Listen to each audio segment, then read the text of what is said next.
Merci. La parole est à Madame Frédérique Massa.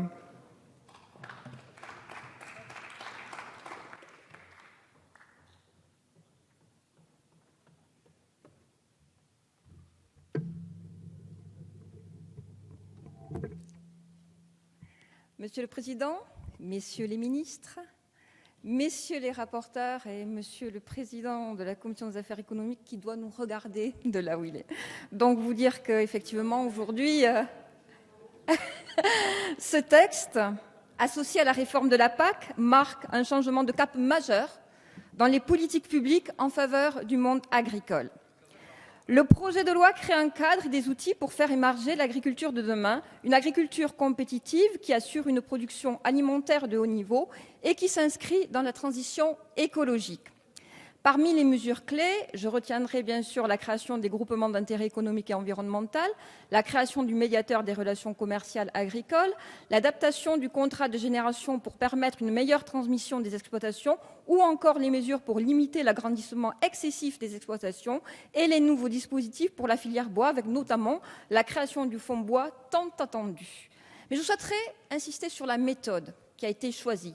Et à ce titre, des remerciements au ministre, bien sûr, ici présent, mais également à son cabinet, également au rapporteur, puisque pendant plusieurs semaines, et sur un sujet sur lequel un certain nombre de nos collègues se sont exprimés, notamment la politique agricole en zone de montagne, des avancées ont été possibles, et ce, grâce à un travail qui a été mené en collaboration et qui a permis, en commission, entre autres, de pouvoir avancer sur ce sujet et même en séance, nous allons le voir dans les heures qui suivent, des avancées supplémentaires parce qu'effectivement, nous avions des difficultés avec le terrible article 40 de notre Constitution, mais j'y reviendrai.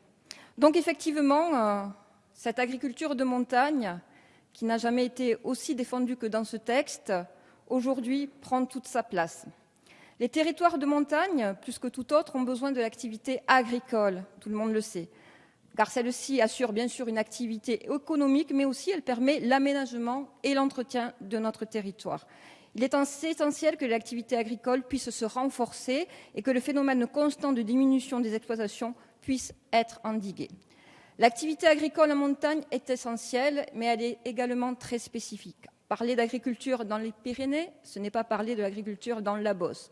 Ce n'est pas la même activité ni la même réalité. L'agriculture de montagne se caractérise, et vous le savez, par la prédominance de l'élevage extensif, par des exploitations de petite taille et bien souvent par des agriculteurs pluriactifs. Toutes ces spécificités méritent qu'on appréhende différemment ces problématiques agricoles. Je tiens ici à remercier tous ceux qui ont permis, notamment le rapporteur dans un premier temps, en m'auditionnant en tant que présidente de l'association des élus de la montagne, à faire valoir ces problématiques. Cette qualité d'écoute, je l'ai retrouvée bien sûr avec le ministre et son cabinet, avec des amendements qui ont été adoptés, je l'ai dit, en commission, et ceux, certainement, du moins je l'espère, qui restent à adopter en séance. La Commission des affaires économiques a donc intégré la montagne dans ses amendements et dans son texte, à travers 3 amendements que j'ai portés et qui ont été ici également représentés par mes collègues, notamment Joël Giraud et Martial Sadier, puisque nous les portions sur des bancs différents, mais ayant le même objectif concernant l'agriculture de montagne.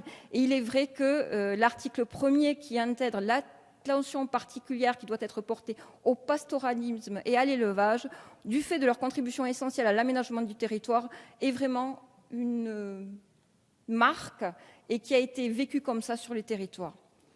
Cette attention particulière est reconnue désormais dans la loi. Elle doit s'exprimer sur 3 points. Je suis heureuse qu'il y ait également le ministre de l'écologie ici présent, parce qu'il y a des attentes légitimes. La question du prédateur, des prédateurs, qui effectivement aujourd'hui est intégrée dans la loi, le maintien d'un nombre d'exploitants satisfaisant, mais aussi la pérennisation des aides complémentaires. Vous en avez parlé, monsieur le ministre, et je pense bien sûr à l'ICHN. Autre aspect important intégré dans le texte, cela a été dit, mais je tiens à le répéter ici, avec la représentation de la montagne au sein du Conseil supérieur d'orientation et de coordination de l'économie agricole et alimentaire.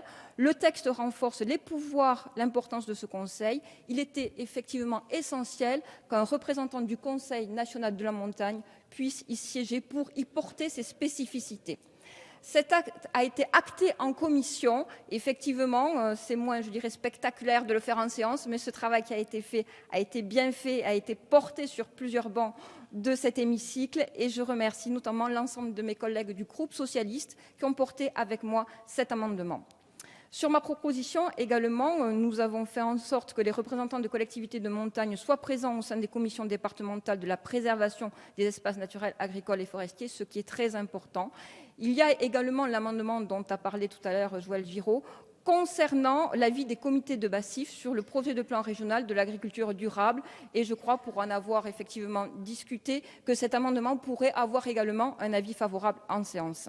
Afin de compléter le texte sur cette spécificité de l'agriculture de montagne, je présenterai 3 autres amendements qui n'ont pu être adoptés en commission, bien que présentés, car effectivement, ils manquaient d'imprécision ou même parfois, ils n'étaient pas correctement placés sur le texte. Et je pense notamment à la forêt. Effectivement, avec le rapporteur pour avis, Jean-Yves Paulet, nous avons pu en discuter et pouvoir le réintégrer, le cas échéant, dans le travail important qu'il a fait pour améliorer ce texte sur la forêt. Enfin, je souhaiterais vraiment remercier le gouvernement pour le dépôt d'un amendement qui a été retoqué, comme bien d'autres, certes, à l'article 40, mais très important, concernant la surface minimale d'assujettissement en zone de montagne, qui, par cet amendement, passerait de 50 à 65%. Alors, il est vrai que cet amendement, il n'était pas le seul, a fait l'objet du couperet de l'article 40, mais je dois quand même rappeler également que d'autres amendements, au nombre de 7 exactement, entre autres sur les SAFER et sur les Outre-mer, ont été repris par le gouvernement.